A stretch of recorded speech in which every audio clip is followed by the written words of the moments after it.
Чүйдөгү президенттин өкүлү. Мен сизге суроо. Мен сизге былтыр канча убакыт болду баягы элдин проблемаларын чечип бергиле деген. Кызыл китебин чечип бергиле. Новостройкаларын деген жаңы конуштар. 21 ноябрь айынан бери. 1 жыл болоюн да? 1 жылдан өттү. 1 жылдан өттү. Сиз аким, ошондон бери акимсиз, туурабы? Ооба. Эмне үчүн бүгүнкү күнгө чейин чечпей жүрөсүңөр? Не мешайт этип атат силерге? Не тоскоолдук болду? Негизи Садам Кожоевич комиссия бүт тиешелүү мыйзамда жободо көрсөтүлгөн иштин баарын алып барды. Азыркы тоскоолдук айтып кеткендей жана жер ээлеринин макулдугу болуп атат, ошого келип такалып атат.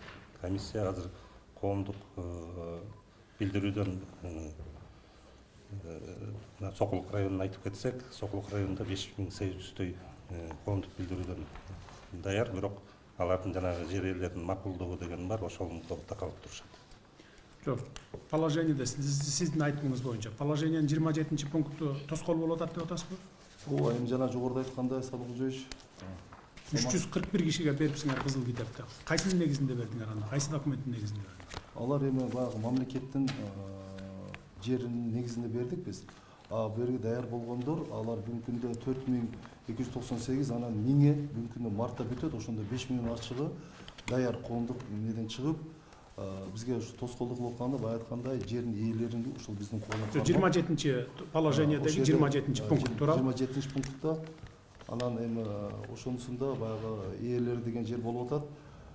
Эми албетте баягы положенияны даярдаганда дагы биздин өкмөттөн катачылык кеткен. 27 пунктту киргизбеш керек эле положенияга. Анткени ээлери 15 жыл мурун сатып кетип атат ал жерде. Туурабы же туура эмеспи? Туура. 15 жыл мурун сатып алып атабы? Сатып кетип атат. Ооба. Анан 15 жылдан бери үй салып алып, баягылар жашап атат, азыркы элдер, туурабы? Эми ошону биз узаконить этип беришибиз керек эле да. Трансформация кылып, кызыл китебин берип, 1 жылдан ашты, силер 341 эле кишиге берипсиңер. Эмне үчүн 1 жылдын ичинде бутуңарды тушап койду силердин? Менин өкүлүм өкмөттө, президенттин өкүлү Чүйдөгү. Сен мына 5 мүнөттө келип кирсеңер болот. Бир алакандай кат жазып туруп, кайрылсаңар болот. Мына могу 27 пункту бизге тоскоол болуп атат. Ушул жерди оңдоп бергиле десеңер болот беле? Болот беле? 1 жылдан бери. Сөзсүз эле мен барып ошол жерде ызы чуу болуп, анан мен барып анан ошол жерден элден угуп келип анан кийин чечишим керекпи? Бул силердин өкөңөрдүн түздөн түз милдетиңер да. Ооба. Же туура эмес айтам? Туура. Эмне кылып атасыңар 1 жылдан бери? Не кылдыңар мага? Эмне ушул жерге жетпей койдуңбу мага, урматтуу губернатор? Эмне тоскоолдук болду мага киргенге? Же мен кабыл албай атамбы? Же сизди акимди кабыл албай атамбы мен? Алыскы районунан келген акимдер, айыл өкмөттөргө чейин кабыл алып атам го. Неге үчүн кирбейсиңер? Ушуну тоскоол болуп атат, өкмөт ушундай чыгарып берип коюптур, кичине тоскоолдук менен 1 пунктун деп.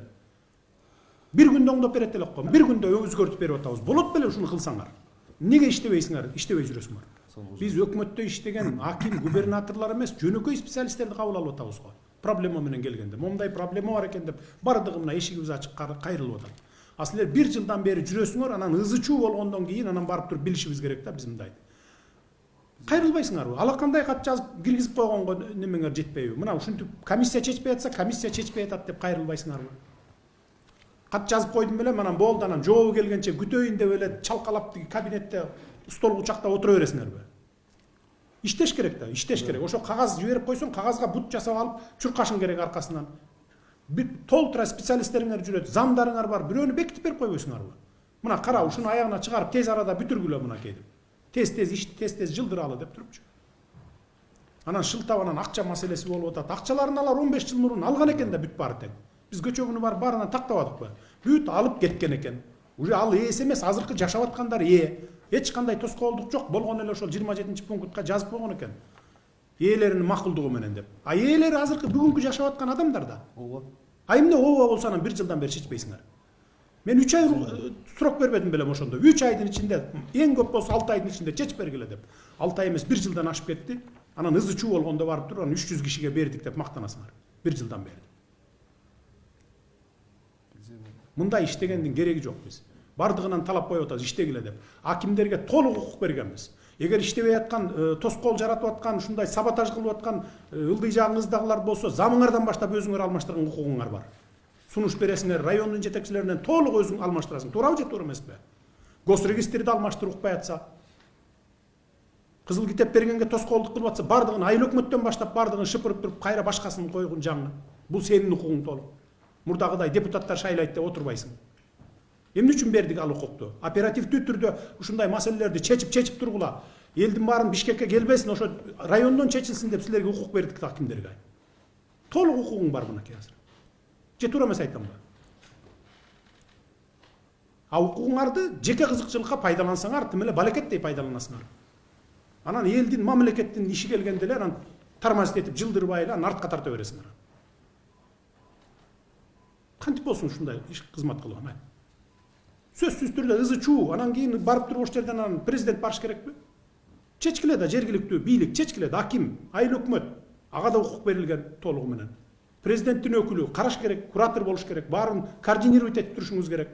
Өзүңүз жетип барып карап турушуңуз керек. Проблема бүтүп иш бүтпөй атса, тапшырмаларды берип, планды коюп алып, мына сен мону монча күндө бүтүргүн, сен муну 1 айда бүтүр, сен муну 3 айда бүтүр деп туруп карап турбайсыңар буларды. Эми сиз жардамыңыз менен бүтүрүп атабыз, эми калган деле бүтүрөбүз. Акылбек Сөңүч дагы бизге тапшырма кайра Бүтүрбөй эле болду, бошсуңар өкмөттөн. Кызматтан бошойсуңар, ажыңар жазып берили азыр. Кеңешменин жүрүшүндө президент Садыр Жапаров ишмердүүлүгү комиссия тарабынан текшерилип, анын жыйынтыгы боюнча ээлеген кызматынан бошотулган Чүй облусунун Аламүдөн районунун акими Бактыбек Анаркуловду мисал келтирди. Аламүдөн районунда жер мунапысына жамынып курулушу жок айдоо жерлери да трансформацияга кирип кеткен фактылар аныкталган. Жер мунапысы боюнча канаат таандырарлык эмес иш үчүн президент Садыр Жапаров президенттин Чүй облусундагы ыйгарым укуктуу өкүлү Нурил Алымбаевди жана Сокулук районунун акими Курбанбек Айтибаевди ээлеген кызматтарынан бошотуу тапшырмасын берди.